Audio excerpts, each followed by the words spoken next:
नमस्कार। अन्तर्राष्ट्रिय नेपाली साहित्य समाज नेपालको तत्त्वावधानमा आयोजित साहित्य सरोवरको निरन्तर काव्य श्रृङ्खलामा म रञ्जना निरौला सबैलाई हार्दिक नमस्कार गर्दछु। यो भर्चुअल संसारबाट रोकाएको समयको दूरीमा कवि र कविता कार्यक्रमका माध्यमबाट न्यानो सामिप्य सबैमा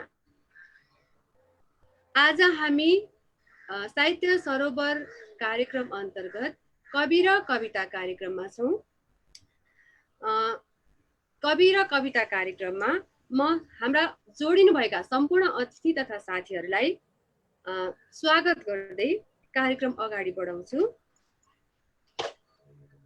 अन्तर्राष्ट्रिय नेपाली साहित्य समाज नेपाल च्याप्टरकी अध्यक्ष कवि साहित्यकार सन्ध्या पहाडीज्यूलाई कार्यक्रममा स्वागत गर्दै कार्यक्रमको शुभारम्भ गर्दछु। सन्ध्या दिदी नमस्कार, हजुरलाई कार्यक्रममा स्वागत छ। यसैगरी अनेसाचा नेपाल च्याप्टरकी वरिष्ठ उपाध्यक्ष कवि साहित्यकार बाबा बस्नेतज्यूलाई तथा नेपाल च्याप्टरका महासचिव ऋषभदेव घिमिरेज्यू लगायत सम्पूर्ण उपस्थित सदस्य तथा साथीहरूलाई हार्दिक नमस्कार तथा स्वागत गर्दछु। आज हामीसँग एनआरएन साहित्य विभाग प्रमुख नाइजेरियाबाट एनआरएन साहित्य विभाग प्रमुख हिक्मत थापा जोडिनु भएको छ। उहाँलाई यो कार्यक्रममा धेरै धेरै स्वागत गर्छु। दाजु नमस्कार, कार्यक्रममा स्वागत छ। यसैगरी मैले देखिरहेको छु हाम्रो सदस्य मधु दादी हुन्छ, दाइलाई नमस्कार। सुमन दी हुन्छ, सुमन दिदीलाई नमस्कार। अब म कार्यक्रम अगाडि बढाउँछु। आजको कवि र कविता कार्यक्रमका अतिथि बहुआयामिक व्यक्तित्व अशेष मल्ललाई यस कार्यक्रममा स्वागत गर्दछु। अशेष सर, हजुरलाई नमस्कार, कार्यक्रममा स्वागत छ। 2011 सालमा आमा नारायण देवी प्रधानाङ्ग र बुवा खगेन्द्र प्रधानाङ्गका सुपुत्रका रूपमा धनकुटामा जन्मिनु भएका अशेष मल्ल नेपाली साहित्य नेपाली नाटकका एक सिद्धहस्त साधक हुन्। कवि, कथाकार, नाटककार, रङ्गकर्मी, प्राज्ञ, प्राध्यापक, निर्देशक, प्रशिक्षक, बहुआयामिक व्यक्तित्वका धनी अशेष मल्लको नेपाली साहित्यमा भिन्न र विशिष्ट स्थान छ। रङ्गकर्मी साधक मल्ल नेपाली नाटकका पहिलो सडक नाटक गर्ने र लेख्ने पहिला सडक नाटककार हुन्। रङ्गकर्मका साधक मल्ललाई सानो उमेरमा प्राज्ञ भएको र युरोपमा नाट्य विषय पढाउने श्रेय छ।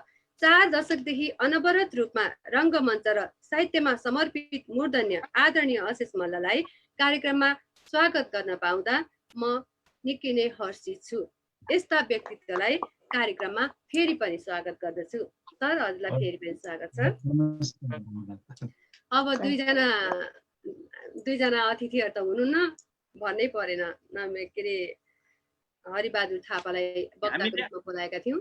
हामीले आमन्त्रण गरेकाहरू प्राविधिक कारणले उपस्थित हुन सक्नु भएन। हामीले अर्का विशिष्ट व्यक्तित्व हरिबहादुर थापा जो मालती मङ्गलेको नायक हुनुहुन्थ्यो, उहाँ आफैमा पनि एक रङ्गकर्मी हुनुहुन्छ। उहाँलाई अशेष मल्लको बारेमा, अशेष मल्ल को भन्ने बारेमा भनिदिनुहोस् भनेर हामीले बोलाएका थियौँ। प्राविधिक कारणले उहाँ आउन उपस्थित हुन सक्नु भएन, त्यसको लागि क्षमा प्रार्थी छौँ।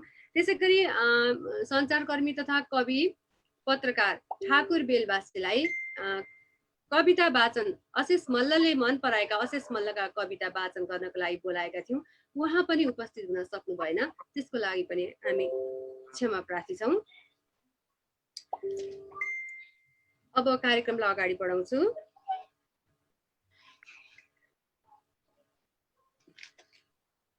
अब आजको यस कवि र कविता कार्यक्रमलाई थोरै शब्दमा कवि र कविता कार्यक्रमको उद्देश्यका बारेमा थोरै शब्दमा भनिदिनु हुनको लागि म अनेसाचा नेपाल च्याप्टरकी अध्यक्ष सन्ध्या पहाडीज्यूलाई अनुरोध गर्दछु। दिदी आएन।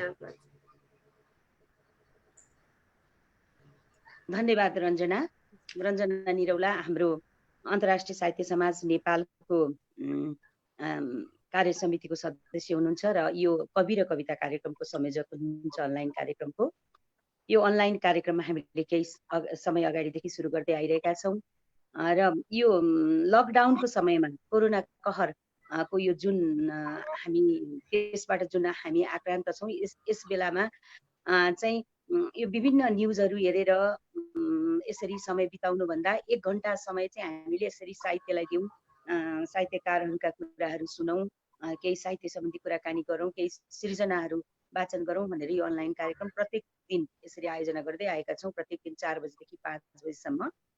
र यो कवि र कविता कार्यक्रम आजको कार्यक्रम, यो आइतबारको कार्यक्रम, यसमा आज हामीले विशिष्ट सर्जक अशेष मल्लज्यूलाई यहाँ पाएका छौँ अतिथिका रूपमा। उहाँलाई म हार्दिक नमन गर्दछु र हार्दिक स्वागत गर्दछु। वास्तवमा अशेष मल्ल उहाँ नेपाली साहित्य कविता जति सुन्दर कविता लेख्नुहुन्छ त्यस्तै नाटक क्षेत्रमा पनि एउटा बेग्लै पहिचान र बेग्लै खालको आफ्नो एउटा रङ्गमञ्चमा फरक पहिचान लिएर आएको व्यक्तित्व उहाँलाई मानिन्छ। बालकृष्ण सम पछिको श्रृङ्खलामा एउटा महत्त्वपूर्ण व्यक्तित्वको रूपमा उहाँलाई जोड्नु पर्ने हुन्छ। नेपाली नाटक रङ्गमञ्चको क्षेत्रमा नाटक लेख्ने मात्र होइन, नाटकलाई रङ्गमञ्चीय दृष्टिकोणबाट पनि, त्यसलाई प्रस्तुतिको दृष्टिकोणबाट पनि निर्देशन गर्ने, अहोरात्र नाटकमा आफ्नो जीवन दिएको मान्छे सर्वनाम। आज जहाँ हामी विभिन्न कार्यक्रमहरूमा जान्छौँ, नाटक हेर्न जान्छौँ, महिनौसम्म नाटकहरू चल्छन् त्यहाँ।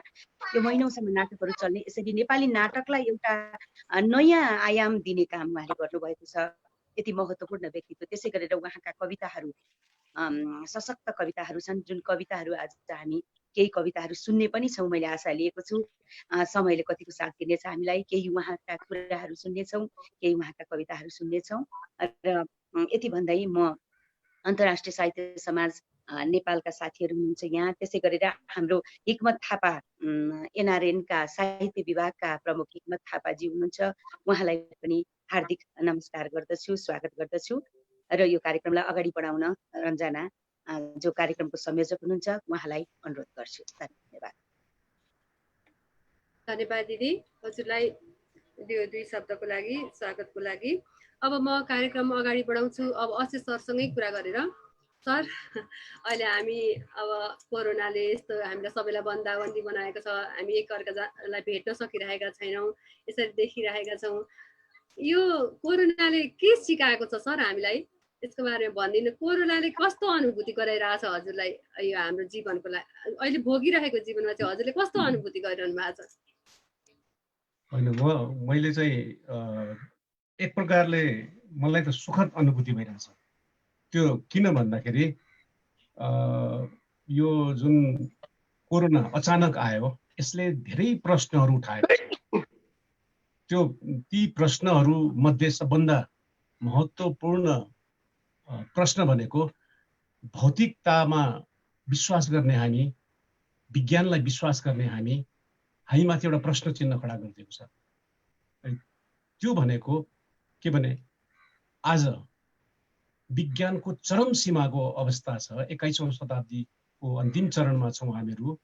विज्ञानको एउटा चरम सीमा, अणुभन्दा अणु पनि पत्ता लगाउने वैज्ञानिकहरू आज यो कोरोनाको वास्तविक अर्थ खोज्न सकिरहेको छैन। किन त?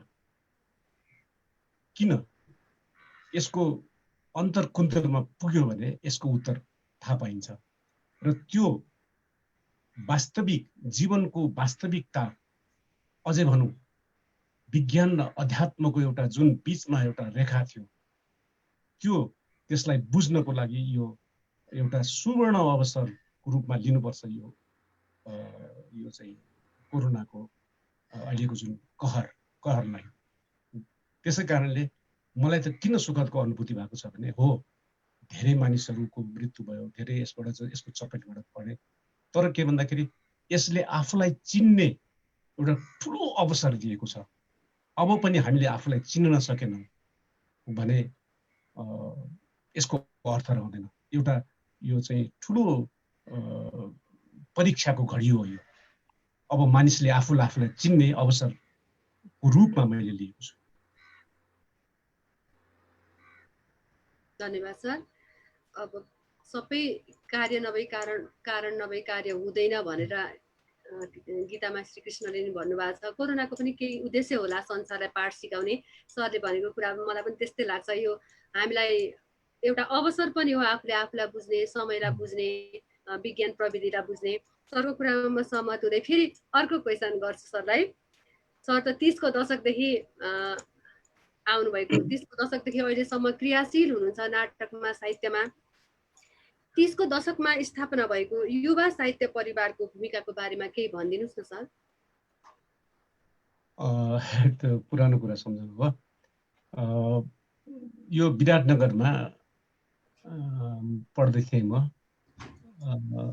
त्यति बेलाको डिप्लोमा बिए पढ्दै थिएँ र त्यहाँ हाम्रो त्यो के भने काठमाडौँमा एउटा त्रिचन्द्र कलेज अनि काठमाडौँ बाहिर मोरङ, पूर्वमा मोरङको कलेज, बिए पढ्ने अवसर। त्यो दुईटा कलेज, यो बाहिर त त्यो एउटा मात्रै थियो र त्यहाँ चाहिँ 600-700 विद्यार्थीहरू थियौँ। त्यसमध्ये केही साहित्यकारहरू हामी पढ्थ्यौँ सँगै, त्यो भेट्ने मौका त्यहाँ जुर्यो होइन। त्यो 29-30 सालतिर कुरा हो यो। अब त्यहाँ नामै लिनु पर्दाखेरि विष्णु विभु घिमिरे, कृष्णभूषण बल, इन्दिरा प्रसाई, महेश प्रसाई, प्रमोद प्रधान साथीहरू हामी त्यहाँ भेट भयौँ। र चाहिँ भेट भएपछि त्यति बेलाको विराटनगरमा महानन्द सापकोटा, बालकृष्ण गुरु, बालकृष्ण पोखरेल, देवकुमारी थापा जस्ता अग्रज हामीले पाएका थियौँ। उहाँहरूकै संरक्षण प्राप्त थियो। अनि हामीले एउटा के गर्यौँ भने विराटनगरमा हरेक शुक्रबार भेटेर एउटा त्यहाँ एउटा पोखरी थियो, पोखरीको डिलमा भेट्थ्यौँ। अनि आफैसँग भएका खाजाहरू, कसैले भुजिया, कसैले चिउरा, कसैले मकै, कसैले भटमास लिएर आउँथ्यौँ, बस्थ्यौँ र काव्य सुनाउने गर्थ्यौँ। त्यो गर्दा गर्दै त्यो वास्तवमा के भने एक आपसमा रचना सुनाउने क्रममा सुरु भएको साहित्यिक परिवार पछि त यति बृहत भयो कि अब त्यसले एउटा विराटनगरको साहित्यमा एउटा तरङ्गै नै ल्यायो भनौँ न होइन। त्यो 30 का दशकका अहिले पनि मेरो साथी, हाम्रो साथीहरू, समकालीन साथीहरू अहिले पनि लेख्दैछन्। अनि कृष्णभूषण बल त बित्नु भयो। हामी साथीहरूले एउटा चलाएको आन्दोलनको रूपमा नै त्यसलाई लिनुपर्छ होला। अनि त्यसमा चाहिँ के छ भन्दाखेरि त्यो त्यति बेला चाहिँ साहित्यमा, कवितामा विशेष गरेर दुईटा धार, एउटा अमूर्त कविताको धार थियो, मोहन कोइरालाले, ईश्वर वल्लभले नेतृत्व गर्नुभएको एउटा धार थियो भने अर्को चाहिँ भुपी शेरचनले नेतृत्व गरेको धार होइन। भुपी शेरचनको घुम्ने मेचमाथि अन्धो मान्छे भर्खरै प्रकाशित भएको थियो। त्यसले हामीलाई धेरै प्रभावित पार्यो। पञ्चायतको चरम निरङ्कुशताको बेला थियो र भुपीका कविताहरूले हामी सबैलाई एउटा झड्का दियो र 30 को दशकको कविहरूमा त्यो अमूर्ततालाई हामीले छाडेर हामी यो अधिक सरल र सम्प्रेषणीय कविता लेख्ने बाटोलाई पनि एउटा तय भयो त्यो 30 को दशक।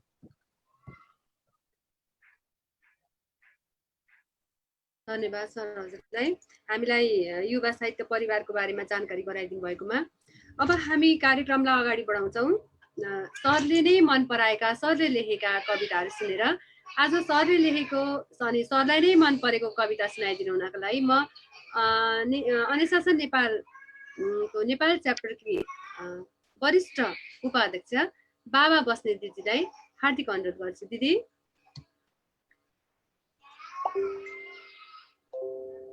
नमस्कार। अशिष मल्ल नेपाली साहित्य जगतको विशेष नाटकका क्षेत्रको एउटा गहन व्यक्तित्व हुनुहुन्छ र नाटक साहित्यका पनि विविध विधामा पनि उत्तिकै दखल रहेको अशिष मल्ल सर आज हामीसँग अन्तर्राष्ट्रिय नेपाली साहित्य समाज नेपालको प्रस्तुति साहित्य सौरभ अन्तर्गतको यो विशेष कार्यक्रममा चाहिँ उहाँको उपस्थिति रहेको छ र हाम्रो पनि गौरवको कुरा हो। विशेष गरी साह्रै यो अरू विधा भन्दा एकदमै अलिकति असहज विधा, अलिकति यो अन्यलको दुर्लभ विधा नाटकको विषयमा एकदमै गहन भूमिका राख्नुहुने अशिष मल्लबाट नेपाली नाटकका सम्बन्धमा हामीलाई धेरै कुराहरू आज जानकारी पनि हुनेछ र उहाँका राम्रा राम्रा कविताहरू छन् जसले नेपाली साहित्यलाई हराभरा तुल्याउन मद्दत गरेको छ र उहाँका कविता मध्ये मलाई राम्रो लागेको 2-4 वटा कविताभित्र पर्ने कविता हो मानिस र तारा। म यो कविता वाचन गर्दैछु यतिखेर। मानिस र तारा। एउटै आकाशमा यति धेरै ताराहरू कसरी मिलेर बसेका होलान् मलाई अचम्म लाग्छ। एउटै आकाशमा आकाशभरि रातमा तारै तारा देख्दा हजुरआमालाई सोध्थे म सानो छँदा। अनेक अनेक प्रश्नहरू सोध्थे म उहाँलाई। जवाफमा हजुरआमा भन्थिन् ती आत्मा हुन्, आत्मा। मान्छे मरेपछि तारा बन्छन्, तर सबै बन्दैनन्। असल मान्छे मात्रै बन्छन् ताराहरू। हेर्छु जब आकाशमा लाग्छ हर दिन थपिएका ताराहरू कसरी मिलेर बसेका होलान् एउटै आकाशमा।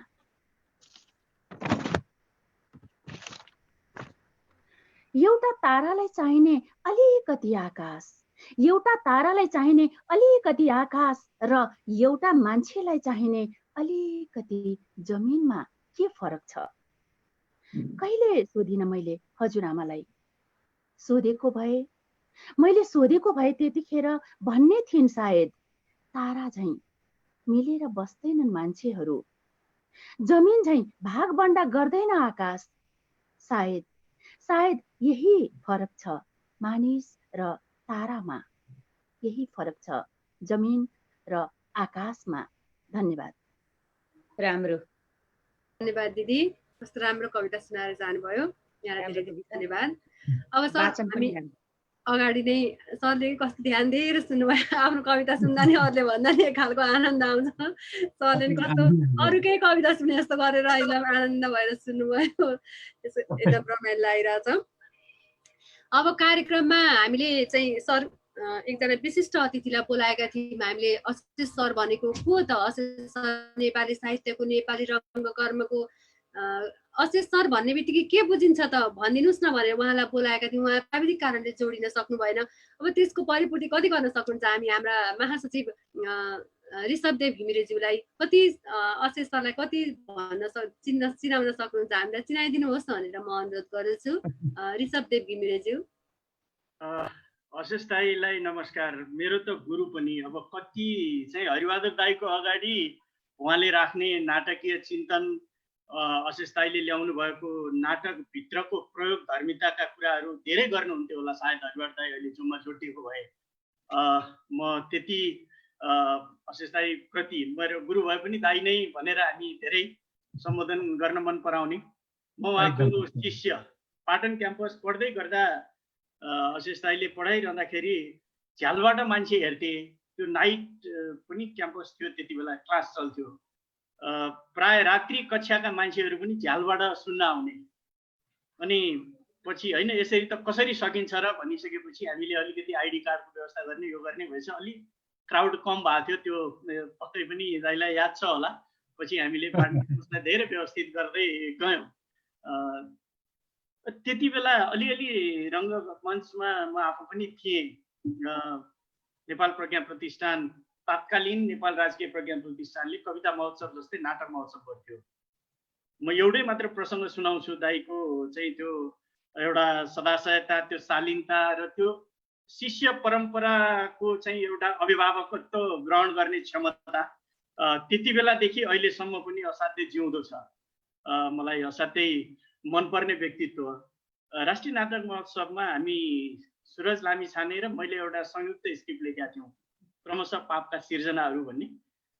त्यस बेलामा चाहिँ प्रचण्ड दाई त्यहाँ हुनुहुन्थ्यो र त्यो टुडी खेलमा कसरी चाहिँ खुला मञ्च आयो, के आयो तिमीहरूलाई त थाहा नै छैन होला, यो सिक्नुपर्छ भनेर अशेष दाई, प्रचण्ड दाईहरूले चाहिँ हामीलाई त्यो प्रशिक्षणका क्रममा त्यहाँ चाहिँ बल्ल बल्ल ठाउँ पाइन्थ्यो। त्यो ग्राइन्ड रिहर्सलको लागि एकाडेमीको तल्लो छिडी जहाँ अहिले मूल चाहिँ हल छ त्यसको मुनि गर्दै गर्दा केही संवादहरू, यस्ता संवादहरू बोल्नु हुँदैन, यस्ता राख्नु हुँदैन भन्ने प्रसङ्गहरू सुनाइरहेको म सधैँ सम्झन्छु।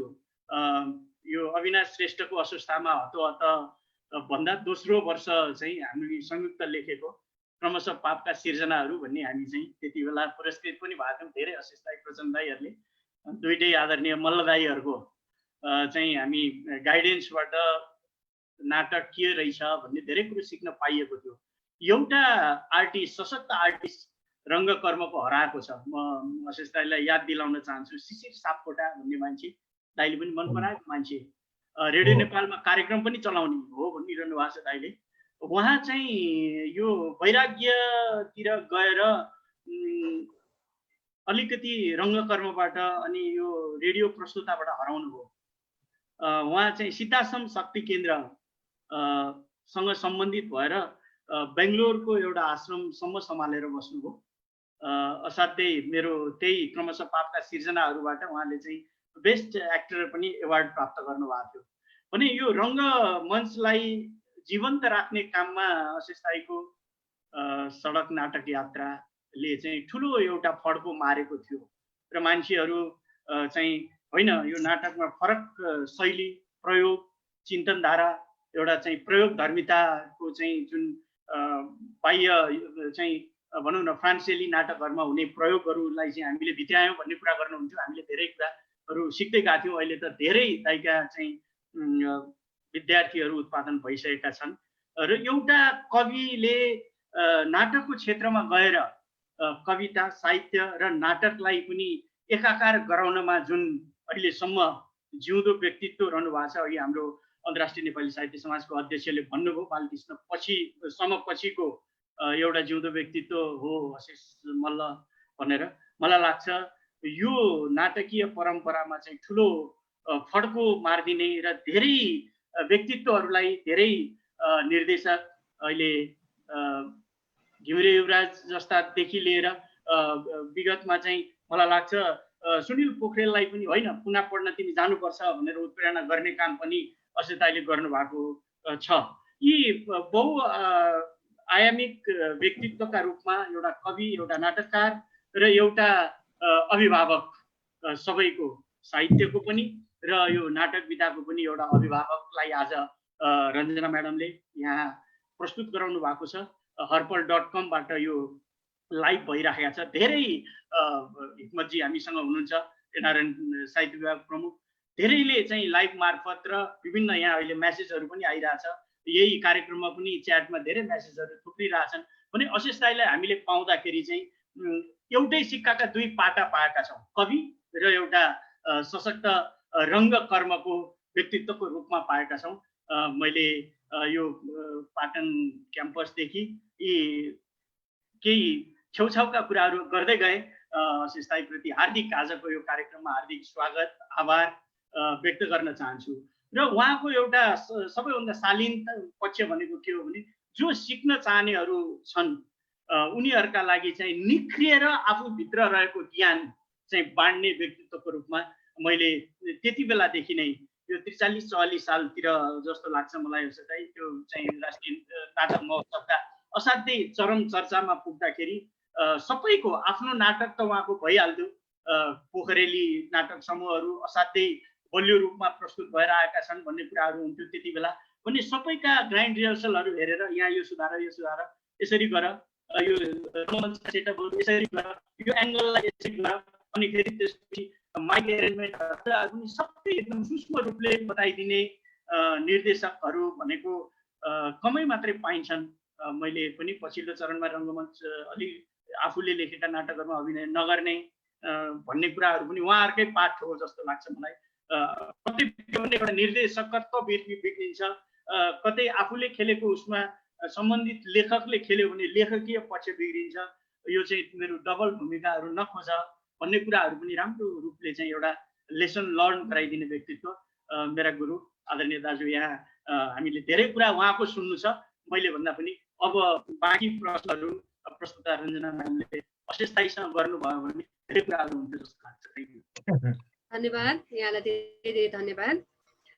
जति कुनै बेला कस्तो हुन्छ भने एउटा कुनै कुरा एक्सप्रेस गर्नु पर्यो भने शब्दै कम पर्छ भने जस्तै मलाई पनि सरको बारेमा के भनौँ मसँग शब्दै छैन जस्तो भइराखेको छ। मेरो पनि उहाँ गुरु, मलाई पनि उहाँले नाटक पढाउनु भएको छ। अब म सरतिरै फर्किन्छु। आजको कार्यक्रममा हामीले सरलाई विशेष रञ्जना बहिनी थोरै म भनौँ कि हस् अशेषजीको बारेमा। अनि अब धेरै धेरै स्वागत अशेषजीलाई। नमस्ते। अशेषजीलाई त हामीले 36 सालदेखि चिनेको जबकि हाम्रो भवन दाईले आयोजना गर्नुभएको सडक कविता क्रान्तिमा म पनि भाग लिएको थिएँ र मैले त्यतिखेरै अशेषजीलाई चिनेको, त्योभन्दा अगाडि चिन्जान पनि थिएन। उहाँ एनाउन्स गर्नुहुन्थ्यो, हँसाउनुहुन्थ्यो हामीहरूलाई, त्यो मासलाई कसरी चाहिँ नि त्यो सडक कविता क्रान्तिप्रति आकर्षित गर्ने त्यो माहौल खडा गर्नुहुन्थ्यो। उहाँको एउटा नाटककारिता त्यो बेलामा पनि थियो। अनि उहाँ कविता पनि असाध्य राम्रोसँग पाठ गर्ने, एकदम कविता जोसिलोसँग पाठ गर्ने, त्यो मासलाई पनि एकदम कन्ट्रोल गर्ने, एकदम रमाइलो माहौल गर्ने। त्यो सडक कविता क्रान्तिमा मैले उहाँसँग काठमाडौँ उपत्यकामा भएको सडक कविता क्रान्तिमा प्रायः सबै दिन हामी सहभागिता भयौँ। त्यहाँ चाहिँ के थियो भने अब बाहिर चाहिँ म जान सकिनँ, काठमाडौँ उपत्यका बाहिर छोडेर। र अशेषजीको त्यो एनाउन्सिङ जुन छ नि, उद्घोषण गर्ने कला, त्यो अति राम्रो थियो, मलाई खुब मन पर्थ्यो। अनि हामी त्यहाँ चाहिँ कविता भन्दा बढ्दा पछि मुक्तक सुनाउन थाल्यौँ। अनि त्यो छोटा छोटा मुक्तकले लामा कविताले भन्दा छोटा छोटा मुक्तकले त्यो दर्शकहरूलाई आकर्षण गर्ने के, मान्छेले टिकाउने। अनि म पनि छोटा छोटा कविता लेख्न थालेँ। सुरुमा मैले त्यसो मञ्चमा भाषण गरेर गएको थिएँ, हिँडेको थिइनँ। अनि अशेषजीले मलाई एक दिन के भन्नु भने, ए दिपीजी तपाईँ त्यो मुक्तक ल्याउनुहोस्, मुक्तक यहाँ मान्छेलाई टिकाउनु पऱ्यो के भन्नुहुन्थ्यो है। अनि त्यही भएर मैले मुक्तकहरू पनि लगेँ, पछि कविता छोडेँ। अनि मुक्तकहरू लगेँ, त्यो छोटा छोटा व्यङ्ग्य मुक्तकहरू, हास्य मुक्तकहरू। त्यस्तै त्यो बेलामा पञ्चायतप्रतिको जुन हाम्रो त्यो नैतिक समर्थन, बहुदलमा नैतिक समर्थन थियो। अनि भगवान दाईले त्यो कार्यक्रम गर्दाखेरि पनि त्यस्तै हामीले भन्थ्यौँ। अनि हामीलाई चाहिँ डर पुलिसको थियो। अनि सिधै पञ्चायतलाई गाली नगरिकन इन्डाइरेक्ट पञ्चायतलाई को हामी विरोधमा त्यो कविताहरू व्यङ्ग्य पढ्थ्यौँ। अनि उहाँले त्यति भनेपछि मैले मुक्तकहरू नै लेख्न थालेँ छोटो छोटो। र मेरो पहिलो मुक्तक सङ्ग्रह जुन 38 सालमा निस्केको त्यो कङ्काल बस्ती भन्ने, त्यही सडक कविता क्रान्तिमै पढेका मुक्तकहरूको एउटा सङ्ग्रह चाहिँ मेरो एकजना साथीले निकालिदिएको मेरो पहिलो कृति त्यही हो।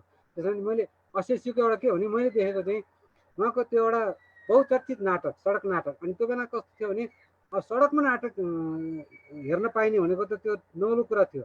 मान्छेहरूलाई धेरै उत्सुकता पनि थियो। अनि त्यहाँ मान्छेहरूलाई त्यो सन्देश पनि डाइरेक्ट जाने के एकदम। अनि उहाँको हामी बसन्त खोजिरहेछौँ सबभन्दा पपुलर नाटक र धेरैले रुचाएको त्यो उहाँको नाटक धेरै ठाउँमा मञ्चन भयो। त्यो एउटा ठुलो राम्रो नाटक थियो, हामी बसन्त खोजिरहेछौँ। अनि त्यसपछि उहाँको कविता साथसाथै नाटकको त भइगयो। अनि पछि चाहिँ अब त्यही सडक कविता अब जन्म सङ्ग्रह सिद्धियो। जन्म सङ्ग्रह सिद्धेपछि पञ्चायतले जितिहाल्यो भने नि बहुदललाई हराइयो भन्नु पऱ्यो अहिलेसम्मको। त्यति भएपछि अनि हामी आफ्नो क्षेत्रमा लाग्यौँ। अनि पछि पनि निरन्तर सम्पर्क भइरहेको छ मेरो उहाँसँग। सर्वनाम खोलेर उहाँ बस्नुभयो, त्यहाँ पनि गइरहन्छौँ कार्यक्रम। र उहाँको एउटा दुईवटा विशेषता के भने, उहाँले नेपाली नाटकलाई सडक नाटकको प्रादुर्भाव गरेर नेपाली जनमानसलाई नाटकप्रति आकर्षण गर्ने जुन एउटा अभियान चलाउनु भयो नि, त्यो चाहिँ उहाँको सर्वश्रेष्ठ अभियान हो। म त्यसको लागि उहाँलाई फेरि पनि हार्दिक बधाई दिन्छु। धेरै धेरै धन्यवाद दाजु हजुरलाई। अशेष सरको बारेमा अलिकति केही भए पनि भनिदिनु भयो। आज हामीले अरू अब एकदम सरलाई नजिकबाट जाने अशेष मल्ल चाहिँ के हो त भन्ने कुरा चाहिँ भनिदिनुहुन्छ भनेर हामीले हरिदाईलाई बोलाएको थियौँ। प्राविधिक कारणले जोडिन सक्नु भएन, यसका लागि अलिकति भए पनि हजुरले पूर्ति गरिदिनु भएछ यो कुरा। हजुरलाई धेरै धेरै धन्यवाद। अब सरको बारेमा कुरा, आज सर नै मेन अतिथि भयो जस्तो हामी सरकै बारेमा कुरा गर्छौँ। सरको बारेमा कुरा गर्नुभन्दा नि अब एकचोटि चाहिँ सरको कविता सुनौँ, सरले मन पराएको, सरकै शब्दमा, सरकै मुखबाट। सर एउटा कविता जाओस् त। ल, म चाहिँ दिपेजीलाई चाहिँ विशेष धन्यवाद दिन चाहन्छु, किन उहाँ मेरो पुरानो साथी होइन। उहाँको अनुहार देखेपछि मलाई कस्तो आनन्द आयो नि। त्यो दिनको कुरा छैन होइन। दिपेजी, म कविता सुनौ है त। 1 वर्ष जति भयो होला यो कविता लेखेको। बुढो रुख, यो कविताको शीर्षक बुढो रुख। एउटा बुढो रुख समयको झापडले हैरान छ। एउटा बुढो रुख समयको झापडले हैरान छ र उभिएको छ नदीको किनारमा। उसलाई पनि लाग्दो हो निद्रा, कति बेला शुद्ध हो उभिएको उभियै छ।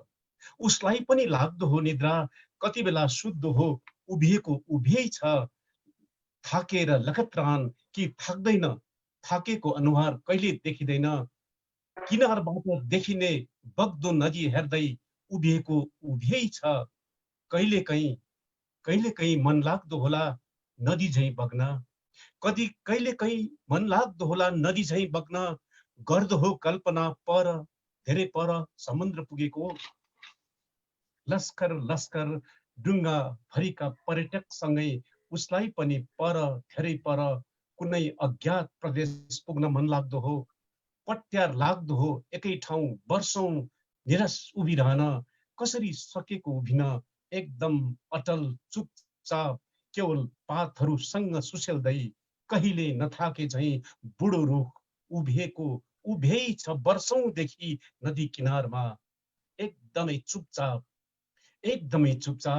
कहिलेकाहीँ बर्सातमा पातहरूको आँखाबाट बिस्तारै आँसु झार्दै रुन्छ, तप तप आँसु तप तप तप, नत्र उभियै एकै ठाउँ बतासको लयसँगै सुस्ताउँदै, कहिलेकाहीँ कलिला हाँगाका हातहरू हल्लाउँदै कसैलाई बोलाउँछ, खै कसलाई बोलाएको हो, परको ऊ जस्तै उभिएको रुखलाई कि कसलाई हो।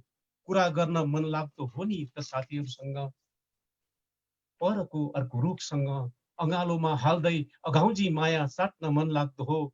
भन्न मन लाग्दो हो बतासका झापडका पीडाहरू, असिना र बर्सातका कोर्राहरू देखाउन मन लाग्दो हो। हिउँदका चिसा हिउँले कोपरेका डोबहरू, जेठका चर्को घामले पोलेका काला काला रापहरू, भन्न मन लाग्दो हो सहनको सगरमाथाको कथा, सुन्न मन लाग्दो हो ऊ जस्तै अर्को रुखको कथा। हुने भए हाँगाभरि सुस्ताएका चराहरू झैँ हुर्र उडेर परको जङ्गलमा एक रात बस्न जाँदो हो। उतै कुनै सुन्दरी रुखसँग यौवनका सपनाहरू बाँडेर आउँदो हो। मनको कुरा मनमै लुकाउनुको पनि सीमा हुन्छ। एउटा लाचार जिन्दगी सिङ्गो युगसम्म कसरी बाँच्न सकेको होला बुढो रुख, आकाशका अनेकौं रङहरू हेर्दै, नदीका अनेकौं छालहरू हेर्दै, के चाहिँ देखेन, के चाहिँ भेटेन, अझै कति भोग्न बाँकी छ। भोगाईहरूको सिङ्गो पहाड बोकेर उभिएको छ एउटा बुढो रुख नदीको किनारमा। धन्यवाद। कस्तो विवश रूपको कविता, कथा भनौँ न, कवितामा पनि कथा हुन्छ। सरले सुनाउनु भयो, घरि सरकै कथा जस्तो, घरि मेरै कथा जस्तो, घरि अरूकै कथा जस्तो। एउटा बुढो रुखलाई प्रतीक बनाएर सरले मान्छेका जीवनका व्यवस्थाहरूलाई प्रतीकात्मक व्यङ्ग्यात्मक तरिकाले एकदम सुन्दर कविता सुन्यौँ। म त कस्तो बिर्सेछु प्रोग्रामै छ भनेको। म फेरि क्वेसनमै हुन्छु, सरको कविता सुन्दा सुन्दै प्रोग्राममा छु भन्ने कुरै बिर्सेछु मैले। अब म कार्यक्रममै आउँछु। सर, अशेष मल्ल भनेपछि अब एउटा रङ्गकर्मी, एउटा कवि, साहित्यकार, कथाकार, बहुआयामिक व्यक्तित्व भन्ने हुन्छ। अब अर्को पाटोमा, खास गरी मुख्य पाटो हेर्दा चाहिँ अशेष मल्ल भनेको चाहिँ रङ्गकर्मी नै हो। डबलीमय नाट्य परम्परालाई सडक नाटकसम्म ल्याउनका लागि नेपाली नाटकमा पहिलो सडक नाटककार हुनका लागि हजुरले गरेका प्रयास र कार्यहरूको बारेमा केही भनिदिनुहोस् न सर। अब यो एकदम यो के भने हामीले चाहिँ यसलाई त्यति बेलाको परिस्थिति, त्यति बेलाको राजनीतिलाई जोडेर हेर्नुपर्छ। म एउटा यो प्रसङ्गमा जोड्दा एउटा भन्न मन लाग्छ मलाई। मेरो एउटा अस्ट्रेलियन साथी, त्यहाँको चाहिँ एकदम नामुद नाटककार हो। उसले मलाई बारम्बार के भन्छ भने, तिमी किन जहिले पनि राजनैतिक नाटकहरू लेख्छौ? तिम्रो देशमा त यस्तो राम्रो राम्रो हिमालहरू छन्, फुलहरू छन्, प्रकृतिको सुन्दरता छ, यस्तोको नाटक लेख्नु छोडेर के राजनीतिको नाटक लेखेको तिमीले भनेर मलाई भनिरहन्छ। अनि म जवाफमा के भन्छु भने, जुन देशमा पीडा छ, अभाव छ, त्यो हेरेर म के हिमालको सुन्दरताको बारेमा लेख्नु? तिमी बुझ्दैन मेरो कुरा भन्थे के। त्यति बेलाको स्थिति पञ्चायतको चरम एउटा डिक्टेटरसिपको अवस्था थियो। अहिलेको जेनेरेसनले अलिकति बुझ्न सक्दैन त्यो कुरा। यो अलिकति म राजनीतिक कुरा जोड्छु है। किनभने 2032 सालमा राजा वीरेन्द्र थिए। पञ्चायतको संविधानमा दोस्रो संशोधन गरे त्यही बेला। हिजो अस्तिको संशोधन जस्तै दोस्रो संशोधन गर्यो। त्यो संशोधनले के गर्यो भने वाक स्वतन्त्रतालाई पूर्णतया बन्देज गरिदियो। बोल्न नपाइने, लेख्न नपाइने, अलिकति सिम्बोलिक लेखाइ लेख्यो भने पनि पुरै पुलिसले लाने त्यो स्थिति सिर्जना भयो। त्यसैको विद्रोह स्वरूप राजनीतिक कर्मीहरू, दलहरू त लागिरहेका थिए, सांस्कृतिक कर्मीहरू, साहित्यकारहरू पनि सँगसँगै लागे र त्यही सन्दर्भमा हामी पनि रङ्गमञ्चमा लाग्यौँ। र हाम्रो सुरुदेखि नै नाट्य यात्रा चाहिँ एउटा विद्रोहको स्वर बोल्न थाल्यो। अनि कस्तो थियो भने नाटक गर्नको लागि दुईटा कुरा मेरो लागि एकदम अवरोध जस्तो। एउटा त के भने त्यो बेला हलको भाडा ज्यादै महँगो, हाम्रो विद्यार्थी अवस्थामा त्यो तिर्न सम्भव पनि थिएन। नाटक भनेको कविता लेखेको जस्तै होइन, एउटा टिमवर्क चाहिन्छ, आर्थिक कुरा आउँछ त्यहाँ र हामी गर्नलाई गाह्रो पर्थ्यो। एउटा त्यो हो। अर्को भनेको के भन्दाखेरि त्यति बेला पुलिसले हैरान गर्थ्यो। हामी चाहिँ चिनिएको पञ्चायत विरोधीहरू परेकोले हामीलाई पुलिसहरूले जहिले पनि पछ्याउने, यो हैरान पार्ने स्थिति थियो र नाटक गर्नुभन्दा अगाडि सेन्सर गर्नु पर्थ्यो। त्यो कुन स्क्रिप्टमा नाटक गर्ने हो त्यो सिडिओलाई अन्सलाइन्सलाई बुझाउनु पर्थ्यो। अनि 10-15-20 पेजको नाटक छ भने रातो कलमले सब लेखेर 3-4 पेज मात्रै बनाइन्थ्यो, सबै काटकुट गरिदिन्थ्यो उनीहरूले, कुरूप बनाइन्थ्यो। यस्तो अवस्थामा हामीले नाटक गर्नुपर्ने स्थिति थियो। त्यति बेला पनि दरबारको सपोर्टमा, पञ्चायतको सपोर्टमा नाटक गर्नेहरूलाई त सुविधा थियो, तर हामीलाई बहुत गाह्रो थियो। र यो एकातिर रङ्गमञ्चलाई, रङ्गकर्मलाई अगाडि बढाउनु थियो भने अर्कोतिर चाहिँ यो डेमोक्रेसी ल्याउनु थियो, प्रजातन्त्र, स्वतन्त्रता ल्याउने पनि हाम्रो दायित्व थियो। र यो बिचमा अब जनतासँग सिधै जाने, बिना लाइट, बिना पर्दा, बिना हलको स्टेज बिना पनि नाटक गर्न सकिन्छ भन्ने एउटा अवधारणाको रूपमा यो सडक नाटक जन्मेको। सिधै जनताको सामु जाने एउटा माध्यम खोज्दै थियौँ। त्यही माध्यमको रूपमा चाहिँ सडक नाटक जन्मियो। र पहिलोपटक हामीले किर्तिपुरको डाँडामा, युनिभर्सिटीको चाहिँ त्यो गार्डनमा, चौरमा हामी बसन्त खोजिरहेछौँ त्यो गऱ्यौँ। एकदमै सक्सेस भयो। र हामी पनि जहाँ जहाँ नाटक गर्थ्यौँ हामी क्याम्पसमा गर्थ्यौँ। किन भन्दाखेरि बाहिर गऱ्यो भने त पुलिसले लगिहाल्ने, क्याम्पसमा त त्यहाँ विद्यार्थीहरू हाम्रो प्रोटेक्टमा विद्यार्थी आफै उभिन्थे। यसरी नै एउटा विद्रोहको रूपमा, एउटा महत्त्वाकांक्षाको रूपमा यो सडक नाटक जन्मियो। हामी बसन्त खोज्दैछौँ अहिले पनि, त्यो उत्तिकै सान्दर्भिक लाग्छ मलाई। अहिले पनि हामीले बसन्त नै खोजिरहेको छौँ जस्तो लाग्छ सर। सडक नाटकको जीवन्तता हो त्यो भनेको, होइन? सरलाई धेरै धेरै धन्यवाद हामीलाई सडक नाटकको बारेमा जानकारी दिनुभएकोमा। अब सरको एउटा सरलाई मन परेको कविता ठाकुर बेलबासी दाईलाई बोलाएको थियौँ हामीले कविता वाचन गर्नको लागि। उहाँ प्राविधिक कारणले उपस्थित हुन सक्नु भएन। हजुरको एउटा मन परेको कविता वाचन गरिदिनु हुनको लागि म हाम्रा महासचिव ऋषभदेव घिमिरेलाई अनुरोध गर्छु। धन्यवाद अञ्जना म्याडम। यो वरिष्ठ सञ्चारकर्मी पत्रकार ठाकुर बेलबासीको जिम्मा अलिकति आइलागेछ मलाई। म एउटा सानो प्रसङ्ग जोडेर अशेष दाईको कविता वाचन गर्छु। दाईलाई मनले नै जितेर, किनभने अभिभावकत्व मैले अघि पनि भने सबैलाई चाहिँ एउटा समान दृष्टिले हेर्ने। हामीले एउटा सानो काम गरिरहेका छौँ बर्मा र नेपालको साहित्यलाई जोड्ने। त्यसमा नेपालका 20 जना कविहरू र बर्माका 20 जना कविहरूको चाहिँ एउटा संयुक्त ग्रन्थ, यो अक्षरालय हामीले नामाकरण गरेका छौँ। युवराज नयाँघरे र ऋषभदेव घिमिरे, म आफै। यताका सम्पादक छौँ भने अमित घिमिरे र टेकनाथ रिमाल बर्माका हुनुहुन्छ। दाईको सुटुक्क मनले जितेर एउटा कविता यसमा हामीले 3 भाषामा गर्ने भनेका थियौँ। अङ्ग्रेजी गर्नलाई अलिकति समय लाग्यो। म्यानमाली र नेपालीमा अनुवाद सकिएको छ। यो कोरोनाका कारण प्रेसमा गएको छ, थन्किया छ। ड्राफ्ट कपी मात्रै मैले यहाँ यसो देखाएँ दाईलाई। विशेष दाईका लागि लोकार्पण हो। त्यो कविता पनि कुन हो म पढेपछि मात्रै दाइले थाहा पाउनुहुन्छ।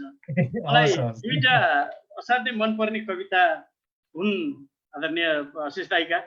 धेरै कविताहरू मध्ये त्यो अन्तिममा हामीले सधैँ सुन्ने कविता पनि हो।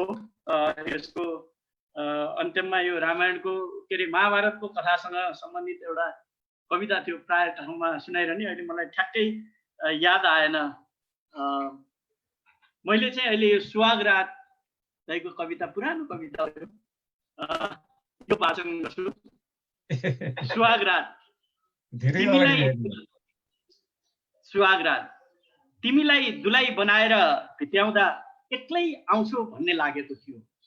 तिमीलाई दुलाई बनाएर भित्र्याउँदा एक्लै आउँछौ भन्ने लागेको थियो।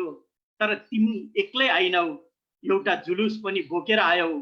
हातमा प्लेकार्डहरू लिएर लामो जुलुस, धेरै मुर्दाबाद र थोरै जिन्दाबादका प्लेकार्डहरू, मागहरू, प्लेकार्डहरू, थोरै समर्थन र धेरै विरोधका प्लेकार्डहरू। यो तात्कालीन सरकारलाई एउटा सिम्बोलिक थियो। त्यति बेला सडक नाटकले राजनीतिक व्यङ्ग्य गर्ने जस्तै कविता मार्फत कविता क्रान्ति पनि दाइहरूको यो आयाम थियो। म अगाडि बढ्छु। थोरै समर्थन र धेरै विरोधका प्लेकार्डहरू। के यो जुलुस मसँगै बस्छ? तिमी त एक्लै आउनु पर्ने, यो जुलुस किन ल्यायौ? यो अभावको लामो जुलुस, माग र आवश्यकताको लामो जुलुस। यतिखेर कोठाको शून्यतामा केवल तिमी र म हुनुपर्ने। यतिखेर कोठाको शून्यतामा केवल तिमी र म हुनुपर्ने। रोमान्सका कुराहरू गरेर दुवै आलिङ्गनमा बाँधिनु पर्ने। कोठाका भित्तामा अडेसिएर तिमीसँग आएको यो जुलुस हामीलाई टुलु टुलु हेरिरहेछ। प्रिय यिनीहरूलाई यो रात बाहिर बरन्डामै बास बस्नु भनिदेऊ। प्रिय यिनीहरूलाई यो रात बाहिर बरन्डामै बास बस्नु भनिदेऊ। यिनीहरूलाई यो रात बाहिर चुपचाप निदाउनु भनिदेऊ।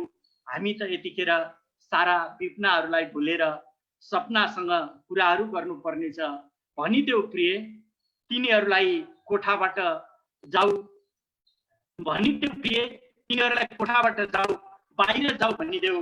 र हामी एकान्तमा सुहागरात मनाऊ। तिमी र म बस यो कोठामा, अरू कोही नहुन्। त्यो अभावको लामो जुलुसलाई बाहिर पठाऊ। आऊ प्रिय हामी एकान्तमा सुहागरात मनाऊ। आऊ प्रिय हामी एकान्तमा सुहागरात मनाऊ। दाइको यो कविता हामीले यो अक्षरालयमा मनैले जितेर राखेका छौँ। यो छिट्टै नै यो अक्षरालय बर्मामा विमोचन हुँदैछ। यो जानकारी गराए, कविता पनि सुनाए। धन्यवाद। धेरै धेरै धन्यवाद हाम्रो महासचिवले। यति मिठो कविता। कवि र रङ्गकर्मी मिलेपछि यस्तो हुँदो रहेछ। यति धेरै संवेदनशील विषयमा पनि कविता, सुहागरात जस्तो संवेदनशील विषयमा पनि कविता बनाइदिएर होइन सर? डिए भन्दा अगाडि लेखेको कविता आयो। होइन, यो कविताको अलिकति रञ्जना, यो कविताको अलिकति रचना गर्व छ भने सुनौ न। यसको रचना गर्व केही छ कि? हो, यो रचना गर्व सुन्नु जरुरी छ। सरलाई यसको रचना गर्व केही छ भने? होइन, के हो भने नि वास्तवमा मलाई पनि आफै अचम्म लाग्छ कि हाम्रो जुन उमेर थियो नि, यो 22 को उमेर, त्यो उमेरमा त यो पञ्चायतसँग लड्दै गयो के। अनि प्रेमका कविताहरू लेख्नै भ्याइएन, प्रेम गर्न पनि भ्याइएन त। र यो चाहिँ के भने हामीलाई जहिले पनि, मलाई जहिले पनि एउटा के लाग्छ भने नेपालमा चाहिँ अहिलेसम्म पनि राजनैतिक अस्थिरता छ नि। अस्थिरता किन छ भन्दाखेरि यो अस्थिरताले के जन्माएको छ भन्दाखेरि अहिले जहाँ अभाव छ, जहाँ पीडा छ, सबैको कारण एउटै छ कि राजनैतिक अस्थिरता। त्यो सारा नेपालीले भोग्नु परेको जुन अभावको पीडा छ, त्यो पीडाको कारणै चाहिँ यो राजनीति हो। जसरी हुन्छ यो 36 सालभन्दा अगाडि त हाम्रो चिन्तनै के हुन्थ्यो भन्दा कविता राम्रो लेख्ने भन्दा पनि पञ्चायतलाई कहाँबाट हान्ने, खालि त्यो दिमागमै त्यो हुन्थ्यो, खालि त्यो हुन्थ्यो।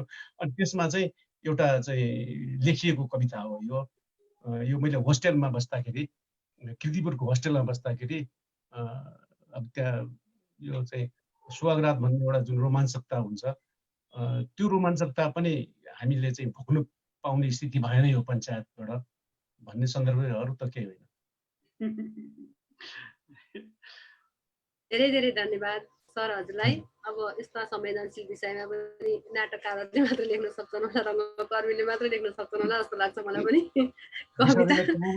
विशालजीले कहाँबाट भेट्नुभयो यो कविता? मसँगै छैन यो कविता। विद्यार्थी हो नि त भाइ। फेरि म आशिष सरसँगै फर्किन्छु। अब हामीले आज सरलाई मन परेका 3टा कविता अनि हामीलाई सरलाई नै मन परेका सरबाट कविता अनि सरलाई नै मन परेका हामी बाहिरबाट कविता सुनाउने भनेर सरसँग कविता मागेका थियौँ। आज प्राविधिक कारणले हाम्रा साथीहरू आउनु भएन। अब आशिष सरलाई म सर्वनामतिर लान्छु। सर्वनाम भन्यो कि आशिष मल्ल अनि आशिष मल्ल भन्यो कि सर्वनाम, यो फ्युजन। आशिष मल्ल सर्वनाम हुनलाई, आशिष मल्लले सर्वनाम हुनलाई के कुराको योगदान गरेको छ? यो सर्वनाम आशिष मल्ल र आशिष मल्ल सर्वनाम हुनका लागि आशिष मल्लले के गर्नु भएको छ भन्ने कुरा भनिदिनु न सर आज हामीलाई। होइन, त्यो के भने आशिष मल्ल सर्वनाम यो चाहिँ होइन, किनभने नाटक भनेको होइन, अहिले त ब्रान्ड भएको छ नि सर। सर्वनाम भन्यो कि अब एउटा ब्रान्डै हो यो त। सर्वनाम भन्यो कि ब्रान्ड भएको छ। अनि सर्वनाम भन्यो कि आशिष मल्ल हामीलाई, अनि आशिष मल्ल भन्यो कि सर्वनाम भन्ने हुन्छ सर। त्यो त हुन्छ त, हजुरलाई त्यस्तो नलागेको छ, हामीलाई त त्यो हुन्छ। त्यो सर्वनाम स्थापना गरेको त्यसको गर्भगृह कसरी स्थापना भयो त? सर्वनाम आशिष मल्लले कसरी स्थापना गर्नुभयो सर्वनाम? होइन, त्यतिकै त कुनै पनि हुँदैन नि सर। त्यसको आफूले गरेका कुराहरू, सर्वनाम जन्मिनुका कारणहरू र कसरी जन्मियो भन्ने कुरा चाहिँ हामीलाई आज भनिदिनुहोस् न। होइन, म यो के छ भने नि, यो गर्नलाई 2टा कुरा भन्छु म है। पहिला एउटा चाहिँ के भन्दा मेरो हजुरबुवा विराटमा बस्नुहुन्थ्यो, उहाँको जुत्ताको पसल थियो कि। अनि जहिले पनि हामीलाई के भन्नुहुन्थ्यो भने एउटा जुत्ता पसलेको सपना के हुन्छ? उहाँले भन्नुहुन्थ्यो जुत्ता पसलेको सपना भनेको जुत्ता फ्याक्ट्री। म जुत्ता फ्याक्ट्री खोल्छु, आफ्नो जीवनकालमा जुत्ता फ्याक्ट्री त खोल्छु भनेर जहिले पनि उहाँको इच्छा, आकाङ्क्षा, महत्त्वाकाङ्क्षा। उहाँले खोल्नुभयो दिनेशको सु कम्पनी विराटमा। नेपालमा 2टा कम्पनी थियो, एउटा बाँसबारी कम्पनी, अर्को दिनेशको कम्पनी। त्यो मेरो हजुरबाको कम्पनी हो। उहाँले एउटा सामान्य जुत्ता पसलबाट फ्याक्ट्री बनाउनु भयो क्या। त्यस्तै त्यो कुराले मलाई जहिले पनि झकझकाउँछ कि एउटा रङ्गकर्मीको सपना के हो त? रङ्गकर्मीको सपना भनेको खालि नाटक गर्ने मात्रै होइन, त्यसको अन्तिम लक्ष्य भनेको त नाटककार होइन। त्यसको लागि एउटा प्लेटफर्म चाहिन्छ। नाटक गर्नलाई एउटा प्लेटफर्म नभई हुँदैन। त्यो प्लेटफर्मको रूपमा सर्वनाम आइपुग्यो होइन। र यो एउटा फेरि रङ्गमञ्च, रङ्गकर्म भनेको एउटा व्यक्तिले हुने भने टिम वर्क होला म देखिएँ। त्यो रञ्जनाले भनेको जस्तो मेरै नाम ब्रान्ड किन भयो? किनभने एउटा यात्रामा निरन्तर हिँडिरहेपछि अनि गन्तव्यमा पुगिन्छ। म यो यसको पछाडि फेरि एउटा मेरो अर्को म कथा आज भन्छु। त्यो के भने मेरो बुवा खगेन्द्र प्रधानाङ्ग धनकुटा, उहाँको अगाडि त म के पनि होइन। किन त्यो बेला म्याट्रिक पास गर्नुभएको दार्जिलिङबाट भाषा मात्रै 7-8 आउँथ्यो। इङ्ग्लिस, संस्कृत, फ्रेन्च के हो के बङ्गाली के बोल्नुहुन्थ्यो। उहाँ एकदम असाधारण व्यक्तित्व मान्छे। अनि उहाँलाई ज्ञान नभएको के पनि थिएन के।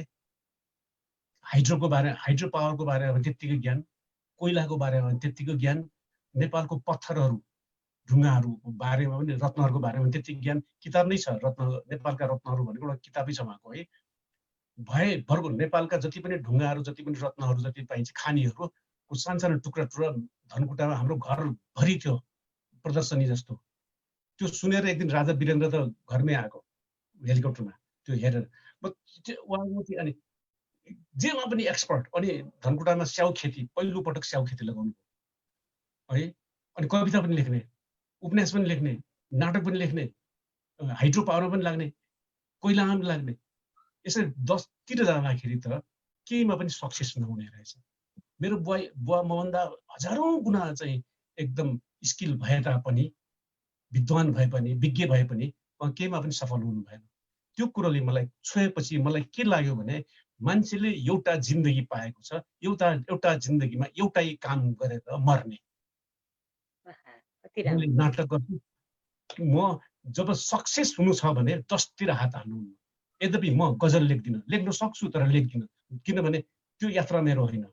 जसले पनि माग्यो भने निबन्ध पनि लेखिदिएको छ, कविता पनि लेखिदिएको छ, त्यस्तो होइन। एउटा काम गर्ने, अन्तिममा त्यसलाई विसर्जन गर्ने। त्यो भनेको क्रिएटिभिटी मेरो। त्यसलाई मैले चाहिँ विभिन्न मैले लेखे तापनि कविता र नाटक, र एउटा नाटकमा होल जिन्दगीलाई समर्पण गर्ने। र म ईश्वरप्रति आस्था राख्ने मान्छे हुँ। हामीलाई यो मानोस् नमानोस्, हामी प्रत्येक मानिसलाई एउटा ड्युटी दिएर पठाएको छ ईश्वरले। र मेरो ड्युटी के हो भन्ने कुरा चाहिँ मानिसले बुझ्न सक्यो भने मानिस सफलतामा पुग्छ, अवश्य पुग्छ। गीताको एउटै कुराले मलाई छुन्छ, त्यो हो कर्मण्येवाधिकारस्ते मा फलेषु कदाचन। कर्म गर, फलको आश नगर। निष्काम कर्म, कर्म गर, फलको आश नगर। कर्म, र मेरो कर्म के हो त? नाट्य यात्रा। र सुरुदेखि अन्तिमसम्म नमरेसम्म मैले यसलाई नै लान्छु भन्ने एउटा जुन एउटा प्रतिबद्धता छ, त्यसैले गर्दाखेरि रञ्जनाले भने जस्तो यो ब्रान्ड नाम होला। तर यो त्यति सजिलो, नेपालको सन्दर्भमा त्यति सजिलो छैन। रङ्गमञ्च स्थापना गर्नु, हल बनाउनु, बिना सरकारको चाहिँ सहयोगमा, कतैबाट सहयोग नगर्नु, यो फेरि बहुत गाह्रो कुरा हो। मलाई सौभाग्यवश मेरो फ्यामिली, मेरो श्रीमती सावित्री, मेरो छोरी जति मलाई सहयोग दिएको छ त्यो काउन्ट आउँछ होला, नाम मेरो आउँछ। तर उनीहरूको साथ नपाएको, मेरो श्रीमतीको साथ नपाएको म यो कुनै हालतमा यहाँ अहिले बोल्ने क्षमता पनि हुँदैन थियो। त्यतिकै मैले चाहिँ घमण्ड गर्नु हुँदैन। त्यतिकै मेरो साथीहरू, मेरो भाइहरू, बहिनीहरू सबैले यो, त्यस कारणले यो यहाँसम्म आइपुग्यो होइन। यसको लागि के भने रञ्जनाको प्रश्नमा चाहिँ कसरी आइपुग्यो, कसरी यो स्थापना भयो भने अघि मैले सुरुमै भने, किनभने यो सर्वनाम दुईटा कारणले आएको हो। एउटा कारण के भने हामीलाई कर्म गर्नु थियो, क्रिएटिभिटी। र म अहिले के भन्छु भने यो 21औं शताब्दीमा हामीले क्रिएसनलाई विभिन्न विधामा बाँड्नु हुँदैन। के कविता, के नाटक, के गीत, के चित्रकला, के सङ्गीत, के मूर्तिकला, सबै यो क्रिएसनको नै यो चाहिँ यो माध्यम होइन, सबै एउटै हो। यो चाहिँ त्यसको माध्यम मात्रै बेग्लै भयो। र त्यसमध्ये नाटक पनि एउटा हो। र यो नाटकलाई हामीले दुईटा, एउटा चाहिँ हामीलाई रङ्गमञ्चमा रङ्गकर्म गर्न मन लाग्थ्यो। त्यो रङ्गकर्म गर्नलाई चाहिँ त्यति सजिलो थिएन। एउटा चाहिँ प्लेटफर्म, एउटा ग्रुप चाहिन्थ्यो। त्यो ग्रुप चाहिएको हुनाले यो सर्वनाम आइपुग्यो, नम्बर 1। नम्बर 2 मैले अघि नै भने हामीलाई रङ्गमञ्चमा नाटक मात्रै गर्नु थिएन, हामी उद्देश्यमूलक नाटक गर्न चाहन्थ्यौँ। देशमा डेमोक्रेसी आउनुपर्छ। यात्रा विभिन्न थियो, जस्तै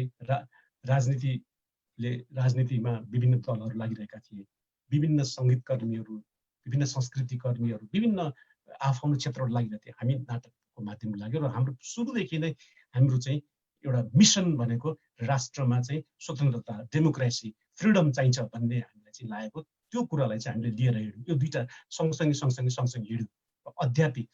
अहिले हामीले चाहिँ जस्तो वाक स्वतन्त्रता पाएको छौँ, गणतन्त्र यो अहिलेको लोकतन्त्रपछि हामीलाई स्वतन्त्रता प्राप्त छ। तर पनि देशमा अभाव, विकृति अनेक छन्, बाँकी नै छ। त्यो कुराहरू हामीले नाटक मार्फत अहिले पनि दिइरहेका छौँ। त्यसै कारणले त सर्वनाम छुट्टै अस्तित्व छ भन्न खोज्ने कारण सायद यही होला, होइन रञ्जना? मलाई एउटा सोध्न मन लाग्यो है, म सोधु सरलाई, अशेष सरलाई। हजुर, अनि अब यसरी नाटकमा हिँडिराख्दाखेरि नाटककार अशेष मल्लले, अब कवि अशेष मल्लको पनि एउटा बेग्लै पहिचान छ, बेग्लै स्थान छ नेपाली साहित्यमा, महत्त्वपूर्ण। त्यो कविलाई अलिकति हानि पुर्यायो कि पुर्याएन? झन् मद्दत गरेको छ। कस्तो राम्रो क्वेसन, सन्ध्याले अति राम्रो क्वेसन गरे है, मलाई खुसी लाग्यो। कविता र नाटकमा चाहिँ के फरक छ भने कविता मेरो साथी हो, दुःखको साथी है, दुःखको साथी हो कविता। कविता लेख्नलाई योजना बनाऊ, जसले योजना बनाएर कविता लेख्छ त्यो कविता नै होइन। कविता कतिखेर आउँछ थाहा नै हुँदैन। मैले अस्ति भर्खर एउटा सानो कविता मुक्तक लेखेको थिएँ, सुनाऊ है त। के लेखेको थिएँ भने सानो लेखेको थिएँ, पीडाको पहाड उभिँदा तिमी आँसु झार्छौ, म भने कविता लेख्छु, तिमी र ममा फरक यही छ प्रिय भनेर लेखेँ कि। त्यो कति बेला कविता आउँछ, मनको बाँध भत्काएर आउने न हो कविता है। नाटकलाई त्यो हुँदैन, नाटकलाई पुरा योजना। नाटक चाहिँ प्रसुति गृहमा चाहिँ गएर चाहिँ बच्चा जन्माउनु जत्तिकै हो, गर्भाधान नभइकन नाटक जन्मिँदैन, वर्षौँ लाग्छ। यो फरक छ र कविताले सहयोग गर्छ, किनभने नाटक भनेको कोलाबोरेट आर्ट हो, इट्स अ कोलाबोरेट आर्ट। जस्तै तपाईँलाई भनौँ, चित्रकलामा चित्रको रङहरू मात्रै हुन्छ, मूर्तिकलामा मूर्ति मात्रै हुन्छ, सङ्गीतमा सङ्गीतका लयहरू मात्रै हुन्छन् होइन, कवितामा अक्षर शब्द र भाव मात्रै हुन्छन्। तर नाटकमा कविता पनि हुन्छ, सङ्गीत पनि हुन्छ, चित्र पनि हुन्छ, मूर्ति हुन्छ। यो सबैको कोलाबोरेसन हो, कोलाबोरेट आर्ट हो यो। त्यस कारणले मेरो कविताले त यति सहयोग गरेको छ नाटकलाई चाहिँ भनेर साध्य छैन। त्यहाँ क्रिएटिभिटी धेरै, डिरेक्सन भनेको नै कवि हुनु हो, कवि नभइकन डिरेक्सन गर्नै सक्दैन, सकिँदैन। कति राम्रो, धन्यवाद। दिदीको एन्सर आयो होला। यसमा म सानो कुरा एउटा जोडौँ है, म सानो कुरा जोड्छु सर। मलाई सानो प्रश्न सरलाई राख्न मन लाग्यो। जस्तो यो नाटकको क्षेत्रमा नेपालमा लेखनमा पनि भयो, अभिनयमा पनि भयो, महिला सङ्ख्या ज्यादै नै कम छ, पुरुषै सङ्ख्या पनि कम छ सर यसमा। र यो उत्थानको निम्ति अझै विकासको लागि, प्रवर्धन सम्वर्धनको लागि नाटकको क्षेत्रमा चाहिँ के कस्तो पहल चाहिँ गर्नुपर्छ सरकारले पनि, र अन्य जो नाटकमा चाहिँ आकर्षित छन् ती महिलाहरू चाहिँ कसरी नाटक विधालाई अग्रसर गराउनमा उनीहरूले कलम तिखारिन सक्छ होला? तपाईँले भन्दाखेरि म सम्झन्छु, मैले सुरुमा नाटक लेख्दाखेरि मेरो नाटकमा नारी पात्रै थिएन, किनभने केटी पाइँदैन थियो।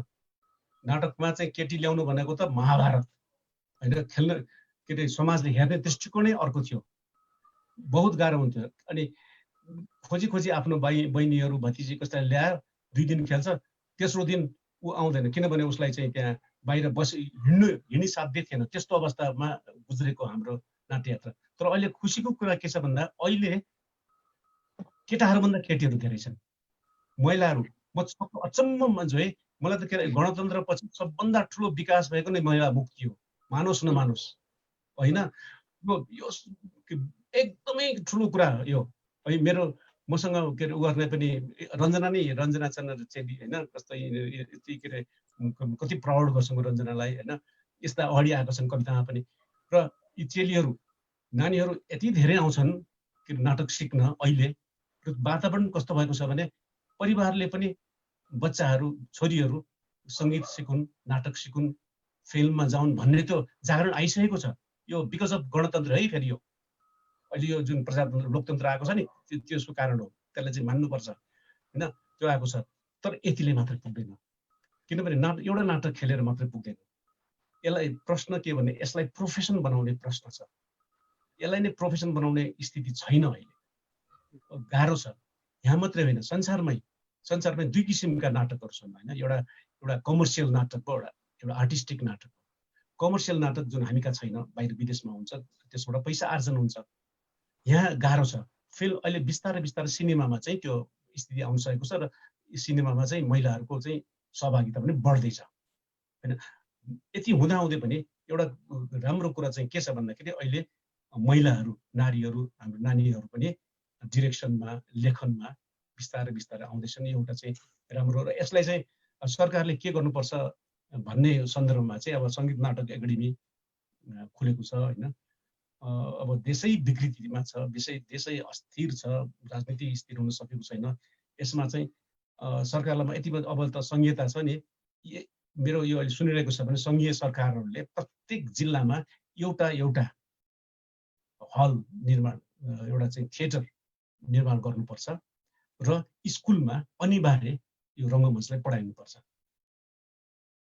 जति ट्रेनिङ र मैले अध्यक्ष र वरिष्ठज्यूले राखिहाल्नुभयो। दाइसा मेरो थोरै जिज्ञासा, हिजोका दिनमा जति नाटक हेर्ने दर्शकहरू थिए, अहिले दर्शकहरूकै खालको अभाव छ। सानो नाटक घरहरू गाउँमा पनि केही चाहिँ नाटक गृह अनि त्यसपछि प्रशिक्षण केन्द्रहरू खुलेका छन्। सरकार अहिलेको मुलुक सङ्घीय संरचनामा गइसकेको छ। हाम्रा विविध प्रदेशहरूमा आफ्नै मौलिक संस्कृति छ। त्यो संस्कृतिमुखी नाटक र अहिले दर्शकहरूलाई एउटा आकर्षण गर्नका लागि हामी साहित्यकार अर्थात् दाइहरू जस्तो एउटा नाटकमा जीवन बिताउनुभएका मान्छेहरूले हाम्रो संस्कृतिपरक नाटकको चाहिँ पुनरुत्थानका लागि चाहिँ के गर्नुपर्छ जस्तो लाग्छ? यो सुझावका रूपमा पनि भोलि हामीले सरकारहरू प्रदेश सरकारलाई दिनुपर्छ भने यो पनि अभियान दाइहरू जस्तो व्यक्तित्वहरूको चाहिँ लिडरसिपमा हुन सक्यो भने असाध्यै प्रभावकारी हुन्थ्यो होला। यसको लागि आम हामीलाई अहिले निहालेर हेरिरहनु हुने आम दर्शक र यो लाइभ हेर्ने हर्पल.com का सम्पूर्ण श्रोताहरूलाई केही सुझाव छ भने कृपया राखिदिन आग्रह गर्छु। एकदम एकदम म अहिले हाम्रो चिन्तनै त्यतापट्टि छ। त्यो के भने हामीले जुन रङ्गमञ्चको कुरा गर्नुभयो, अहिलेको रङ्गमञ्च, अहिलेको पछिल्लो रङ्गमञ्च हामी मभन्दा पछिल्लो पुस्ताहरू छ, त्यसमा प्रस्तुतिकरणका दृष्टिले एकदम उत्कृष्ट छन्। विभिन्न युरोपका बाहिरका नाटकहरूसँग टक्कर लिने हामीसँग अहिले नाटककार भन्दा पनि रङ्गकर्मीहरू, निर्देशकहरू जन्मिसकेका छन्, आइसकेको छन्। तर तपाईँले जुन उठाउनु भयो नि त्यही मुद्दा म यो उठाउँदैछु बारम्बार। त्यो के भनेको हामी लोक संस्कृतिका दृष्टिले अत्यन्तै धनी छौँ, तर विडम्बना के छ भने हाम्रो परम्परा, हाम्रो संस्कृति हराउँदैछ। यसलाई जगाउन दुई प्रकारले गर्न सकिन्छ। एक प्रकारले के भने, एक प्रकारले हामीले कसरी गर्न सक्छौँ भन्दाखेरि, एक प्रकारले हाम्रो स्थानीय रूपमै जुन प्रचलित परम्परा छ त्यसलाई बचाइराख्न। त्यो बचाइराख्नलाई चाहिँ गभर्मेन्ट आफै सक्रिय हुनुपर्छ। अब हेर्नुहोस् यहाँ कस्तो छ भने, जस्तै कार्तिके नाच पाटनमा देखाइन्छ हरेक वर्ष, मल्लकालदेखि आएको अहिलेसम्म पनि आइरहेछ। तर कहिलेकाहीँ के हुन्छ भने आर्थिक अभावले त्यो चाहिँ उनीहरू गर्न सक्ने स्थिति आएन। ठाउँ ठाउँमा मल्लकालदेखि आएका चाहिँ यी ललितपुर, पाटन, भक्तपुरमा जुन कतिपय के अरे मल्लकालदेखि आएका संस्कृतिहरू छ, त्यो बिकज अफ यो पैसाको अभावले गर्दाखेरि गर्न सकेको छैन। सानो ड्रेस समेत किन्न नपाएर उनीहरू अभावमा बसिरहेको छ होइन। त्यतातिर पनि यो सरकारले हेर्नुपर्छ। यो त काठमाडौँ उपत्यकाको भयो, बाहिरको अवस्था त्यस्तै छ होइन। यो परम्पराहरू मासिँदैछ। त्यसलाई हामीले प्रदेश सरकारले चाहिँ त्यसलाई चाहिँ पुनरुत्थान गर्न सक्छ, गर्नुपर्छ। अर्को कुरा के अरे, हाम्रो साहित्य, नाटकमा मात्रै होइन, हाम्रो साहित्यमा पनि अब आफ्नो माटो, आफ्नो संस्कृति आउनुपर्छ।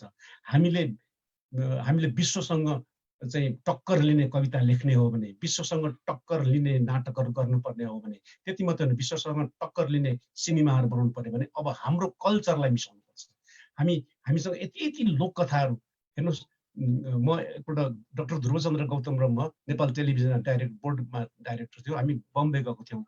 अनि बम्बेमा चाहिँ महाभारत सिरियल भर्खर सिट लिएको थियो। अनि बिआर चोपडासँग भेट्यौँ के।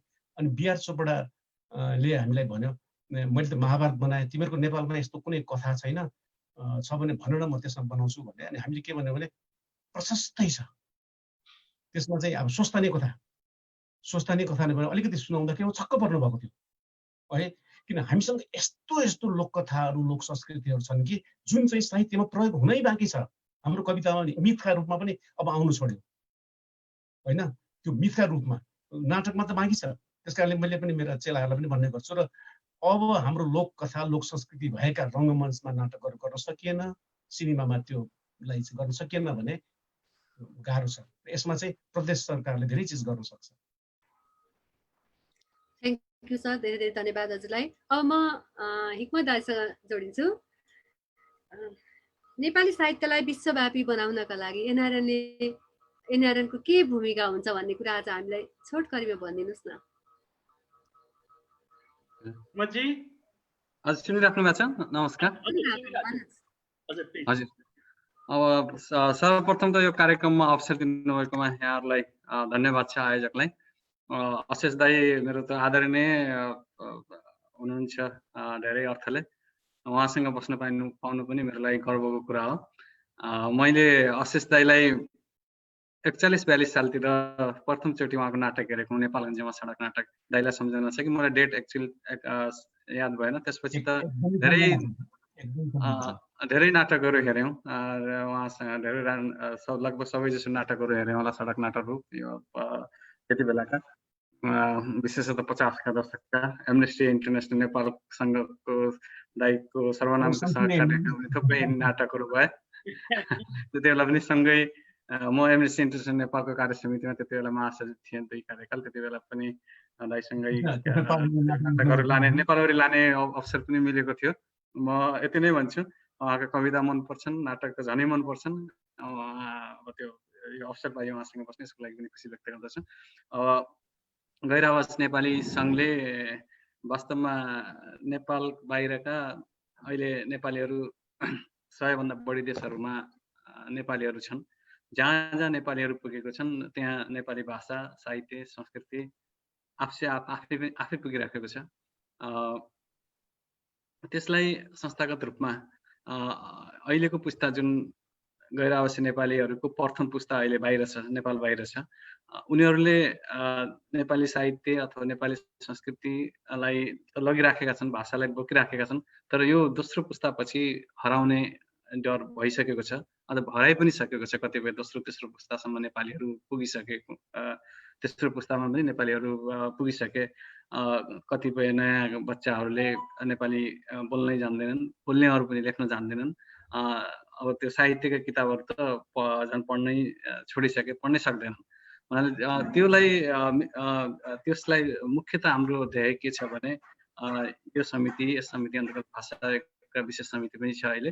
हामीले साथीहरूले गरिराखेका छन्, गैर आवासी नेपाली सङ्घ, अन्य सङ्घ संस्थाहरूले पनि, यस क्षेत्रका सङ्घ संस्थाहरूले पनि विभिन्न देशहरूमा भाषा स्कुलहरू चलाइराखेका छन्।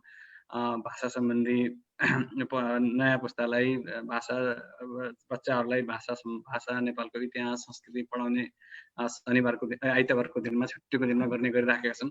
त्यसलाई अझै बढी संस्थागत गर्नको लागि पाठ्यक्रमको त्यसको विकास गर्ने, एउटै पाठ्यक्रम सबैतिर, चाहे अमेरिका होस् अथवा क्यानाडा, अस्ट्रेलिया, जता भए पनि गर्ने, त्यो बढीभन्दा बढी प्रोत्साहन स्थानीय एनआरएनका शाखाहरूलाई यस सम्बन्धीमा सबै ठाउँमा काम गर्नुपर्छ भन्नेतिर पनि हामी लागिराखेका छौँ, प्रयास सुरु गरेका छौँ। दोस्रोमा के हो भने नेपाली साहित्यलाई, नेपाली भाषा साहित्यलाई, विशेष साहित्यमा बाहिर बसेका पर्वतमा रहेका कवि लेखकहरूलाई मूलधारमा जोड्ने, उहाँहरूलाई प्रोत्साहन गर्ने, उहाँहरूका लेख रचना प्रकाशित गर्ने र नेपालमा बसेको साहित्यकारहरूसँग नेपालको साहित्यको अपडेट गराउने यस्तै कार्यक्रमहरू, प्रकाशनहरू, सभा सम्मेलनहरू गर्ने र त्योमा पनि एनआरएनले गरिराखेको छ। अर्को यो साल हामीले साहित्यकारहरूको, प्रवासमा रहेका साहित्यकारहरूको अभिलेख प्रकाशन गर्दैछौँ, त्यो इन्टरनेटमा पनि, छापामा पनि। यसअघि केही किताबहरू प्रकाशित भएका थिए, नेपाली साहित्यका, प्रवासका साहित्यकारहरूको कविता सङ्ग्रहहरू, कथाको किताब पनि प्रज्ञा प्रतिष्ठानसँग सहकार्यमा भएका थिए। त्यसलाई अझै बढाउने नेपाली यात्रा नियात्रा सङ्ग्रह प्रकाशित हुँदैछ। बाहिर बसेका नेपालीहरूको गजल सङ्ग्रहहरू पनि प्रकाशित हुँदैछ। अनि डायस्पोराको विभिन्न क्षेत्रमा केही नेपाली साहित्यका अथवा विभिन्न विधाका कार्यक्रम गर्ने भन्ने योजना बनाएका थियौँ, तर यो कोभिडले गर्दाखेरि त्यो कार्यक्रमहरू अहिले स्थगित छन्। पोहोर साल बोस्टनमा प्रथम अन्तर्राष्ट्रिय नेपाली भाषा तथा साहित्य सम्मेलन भएको थियो एनआरएनको उसमा, कुलपतिज्यू प्रमुख अतिथि हुनुहुन्थ्यो प्रज्ञा प्रतिष्ठानको, र त्यसमा पनि थुप्रै कुराहरू, छलफल, कार्ययोजनाहरू बनेका थिए। अनि त्यसैको क्रममा यो वर्ष 2020मा युएको दुबईमा दोस्रो सम्मेलन आयोजना हुँदैछ। र अर्को कुरा के भन्ने हामीले खोजेका छौँ भने नेपाली साहित्यकारका कृतिहरू, राम्रा कृतिहरू स्थानीय भाषाहरूमा प्रकाशन गर्न, अङ्ग्रेजीमा त भएका छन्, अझै अङ्ग्रेजीमा पनि हुन्, फ्रेन्चमा लगायतका अन्य भाषाहरूमा पनि स्थानीय एनआरएनका शाखाहरूले को अब सहयोगमा अथवा आधारमा आफ्नो देशमा बोलिने, जस्तै अफ्रिकामा केही अफ्रिकन भाषाहरू धेरै लार्जली बोलिने र पढिने त्यस्ता भाषाहरूमा कुनै कृतिहरू एउटा दुईटा भए पनि त्यसलाई उल्था गरेर ती भाषामा प्रकाशन गरेर नेपाली लेखकको, नेपाली भाषा साहित्यलाई अन्य देशमा पनि चिनाउने काम गर्ने प्रयासमा छौँ। मूलतः यही हो हामीले गर्ने प्रयत्न, त्यही हो नेपाली भाषा र साहित्यलाई जीवन्त राख्ने, दोस्रो पुस्तासम्म पनि यसलाई निरन्तरतामा लाने र नेपाली भाषी लेखकहरूलाई प्रोत्साहन गर्ने भन्ने हो। हस् त, धेरै धेरै धन्यवाद यहाँलाई। विश्व साहित्यमा, विश्व बजारमा कसरी नेपाली साहित्य लाने भन्ने कुरा छोटकरीमा भए पनि हामीलाई जानकारी दिनुभएको छ। अब हामी कार्यक्रमको अन्तिमतिर आइसकेका छौँ। सरलाई म एउटा मात्रै क्वेसन सोध्छु, मसँग 3-4 क्वेसन अझै छ, 3-4 कविता सुनौँ भन्ने लागिरहेको थियो। अब एउटा मात्रै क्वेसन सोध्छु हजुरलाई। खासमा चाहिँ हजुर व्यापारी परिवारबाट आए पनि हजुरको बुवा नाटककार, बुवा खगेन्द्र प्रधानाङ्ग आफै साहित्यकार, उपन्यासकार, अनि श्रीमती सावित्री मल्ल गक्षपति आफै पनि समालोचना म्याम, साहित्यलाई माया गर्ने, कवि कविताहरूलाई माया गर्ने म्याम हुनुहुन्छ। त्यसै छोरी निर्देशक, छोरा कलाकार, यो सबै पारिवारिक पृष्ठभूमि साहित्य कलाको सङ्गमको बारेमा अलिकति, सरको बारेमा अलिकति भनिदिनु न सर, थोरै छोटकरीमा। अब खै के समय एकदम 2-3 मिनेट मात्रै छ। अब मलाई मेरी आमा अहिले त हुनुहुन्न है, जहिले पनि के भन्नुहुन्थ्यो भने बाबु अरू छोराछोरीलाई त म यो बिहा गर त्यो बिहा नगर भनेर भन्छु, तँलाई चाहिँ भन्दिनँ बाबु भन्थ्यो। किन भनेको कविको स्वास्नीले कति दुःख पाउँछ भने मलाई थाहा छ भन्नुहुन्थ्यो क्या आमाले है। अनि साहित्य तर यो अनि मेरो बुवाले जुन के अरे अब त्यो साहित्यमा लागेर चाहिँ परिवारमा त्यति ध्यान दिनु भएन। त्यसलाई मलाई के लाग्छ भने हामी एउटै कुरा म रञ्जनाको उत्तर म एकै मिनटमा दिन्छु कि हामी सबभन्दा पहिले बुझ्नुपर्छ कवि नाटककार भन्दा पनि अगाडि हामी नागरिक हौँ, समाजका मानिस हौँ। जसरी यो अडिट हुन्छ नि, आर्थिक अडिट हुन्छ नि, त्यसरी सामाजिक अडिट पनि हुन्छ। समाजले पनि वास्तव हेरिरहेको हुन्छ हाम्रो। त्यस कारणले हामी खालि कवि भनेर मात्रै पुग्दैन, हामी चाहिँ परिवारको सदस्य पनि हो, हामी एउटा समाजका एउटा सदस्य पनि हो, त्यसको नागरिक पनि हो। यसलाई ब्यालेन्स गरेर हिँड्नु, हाम्रो जस्तो सन्दर्भमा चाहिँ ब्यालेन्स गरेर हिँड्नुपर्छ। युरोपियनहरू के गर्छ भने युरोपियनहरूलाई चाहिँ एउटै कुरामा लागि पुग्छ उनीहरूलाई है, अनि दायाँ बायाँ हेर्दैन। तर हामी त टुक्रा टुक्रा जिन्दगी बाँच्नुपर्छ। अलिकति बाबु, अलिकति दाई, अलिकति छिमेकी, अलिकति टिचर, अलिकति नाटककार, यो टुक्रै टुक्रै जिन्दगीमा बाँच्न सक्यो भने सफल जीवन हुन्छ। र मेरो परिवारमा पनि त्यही टुक्रा टुक्रामा एउटा चाहिँ रमाउने नै वातावरण आएकोले होला सायद हाम्रो चाहिँ परिवार पनि सफलै परिवार छ। र मलाई एकअर्काको सहयोग, किनभने हाम्रो घरमा त के भने पारिवारिक कुरा भन्दा पनि यो साहित्य कला नाटक नै कुरा नै धेरै हुन्छ। तर यति हुँदाहुँदै पनि दाल भात तरकारीको पनि त कुरा त गर्नु पर्यो नि, ब्यालेन्स गर्न सकिन्छ भन्ने कुरा चाहिँ हो। धन्यवाद सर, हजुरलाई धेरै क्वेसन बाँकी छ नाटकमा प्रयोग धर्मिताको बारेमा, हजुरका कविता सुन्ने, हजुरलाई मन परेका कविता सुन्ने धेरै धेरै कुराहरू बाँकी नै थिए। हामीलाई समयले साथ दिएन सर। फेरि पनि अर्को प्रोग्राममा चाहिँ हजुरलाई बोलाएर अथवा भेटेर भनौँ न सरलाई, यसो भेटेर पनि हजुरका कुराहरू सुन्दा जति आनन्द आउँछ हामीलाई होइन गर्नेछौँ। आज चाहिँ समय सिद्धिको जानकारी आइसकेको छ। यहाँ उपस्थित सबैजना सहयोगी साथीहरू, दिदीहरू, मेरो अनिशास्त्र च्याप्टरका सदस्यहरू, जसले हामीलाई हेरिरहनु भएको छ, सुनिरहनु भएको छ, उहाँलाई धेरै धेरै धन्यवाद दिँदै म नेपाली च्याप्टरका महासचिव ऋषभदेव घिमिरेज्यूलाई यो कार्यक्रम सकिदिनु हुनलाई अनुरोध गर्छु। ऋषभजी। हजुर धन्यवाद। हामी समय अलिकति ढिलै भएका छौँ। महत्त्वपूर्ण विचार, सारगर्भित भनाइहरू, मननीय कुराहरू आइरहेका थिए जुन अहिलेका पुस्ता र हिजोको एउटा परम्परासँगको साक्षात्कार अशेष दाइले गराइदिनु हो। अरू दुई हामीले आमन्त्रण गरेका अभ्यागतहरू, हरिबहादुर दाई जो एउटा नाटकका हिरो हुनुहुन्थ्यो, जोडिन सक्नु भएन, ठाकुरजी जोडिन सक्नु भएन। म विशेष गरेर अशेष दाई र नाइजेरियामा रहेर आफ्नो एउटा एनआरएनका माध्यमले अगाडि बढाइरहनु हुने एनआरएनका पूर्व कोषाध्यक्ष आदरणीय हिक्मतजी, गैर आवासीय साहित्य संसार उहाँले चलाइरहनु भएको छ। अहिले नेपाली साहित्यको विश्वव्यापीकरणको सवाल भनेको अनुवाद साहित्यलाई अगाडि बढाउनु पर्ने एउटा हामीसँग ठुलो एउटा चुनौती र यो संसारको ले मारेको फड्कोको अवसर पनि छ। धेरै मुलुकभरि छरिएर रहनुभएका हाम्रा सर्जकहरू हुनुहुन्छ। नेपाली लोक साहित्य, लोक संस्कृति र तमाम समग्र विधागत विषयहरूलाई विश्वव्यापीकरण गराउने सवालमा एनआरएनले एउटा महत्त्वपूर्ण भूमिका निर्वाह गर्न सक्छ। हिक्मतजी एउटा यस्तो परिवारको छोरो, उहाँको पिताजी पनि एउटा सशक्त बलियो कवि हुनुहुन्छ, उहाँ आफै स्वयंमा पनि कवि हुनुहुन्छ। यसलाई यो एनआरएनका माध्यमले अहिले महत्त्वपूर्ण विभाग साहित्य संस्कृति र प्रवर्धन समिति उहाँको संयोजकत्वमा छ। नेपाली साहित्य, कला र संस्कृतिलाई विश्वव्यापी बनाउने सवालमा एउटा महत्त्वपूर्ण प्रस्ताव अगाडि लिएर जान पनि म उहाँलाई आग्रह गर्छु र विशेष गरेर हाम्रो आमन्त्रणलाई स्वीकारेर अवशेष दाइ लगायत सम्पूर्ण हामीले आमन्त्रण गरेका व्यक्तित्वहरू आइदिनु भयो, सुनिदिनु भयो र विशेष गरेर हलपल साहित्य यो परिवार हलपल.com लाई आभार व्यक्त गर्छु। राम्रो प्रस्तुतिका लागि सञ्जना म्याडमलाई पनि हार्दिक धन्यवाद व्यक्त गर्दै अध्यक्षको अनुमतिले भनौँ सन्ध्या म्याडम, भनौँ अध्यक्षको अनुमतिले यो कार्यक्रम समापन भएको जानकारी गराउँदै हर्पल परिवारका प्रकाश थापाजी लगायत सम्पूर्ण परिवारलाई हार्दिक आभार व्यक्त गर्छु। धन्यवाद। जय हो, शुभ होस्। धन्यवाद। नमस्कार सबैलाई।